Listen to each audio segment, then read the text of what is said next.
আসসালামু আলাইকুম ওয়া রাহমাতুল্লাহি ওয়া বারাকাতুহু।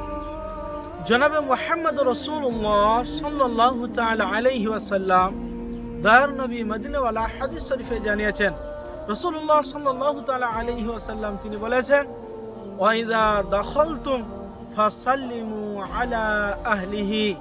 রাসূলুল্লাহ সাল্লাল্লাহু আলাইহি ওয়াসাল্লাম তিনি বলেন, যখন তোমরা বাড়ির ভিতরে প্রবেশ করবে তখন বাড়ির লোকজনকে সালাম দিবে, অর্থাৎ সালাম প্রদান করবে।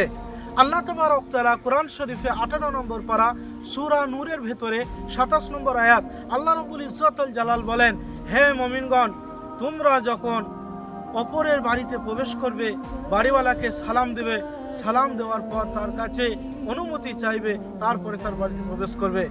আমার মুসলমান ভাই ও বোনদেরকে আমি বলি যে আল্লাহ তাবারক ওয়া তাআলা যে আমাদেরকে আদেশ দিয়েছেন, জনাব মুহাম্মদ রাসূলুল্লাহ সাল্লাল্লাহু তাআলা আলাইহি সাল্লাম বলেছেন যে বাড়িতে ঢুকতে গেলে প্রথম সালাম প্রদান করে সালাম দিয়ে তারপরে বাড়িতে প্রবেশ করা।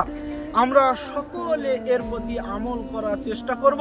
আল্লাহ তাবারক ওয়া তাআলা এর প্রতি আমাদের সকলকে আমল করার তৌফিক দান করুন, আমিন।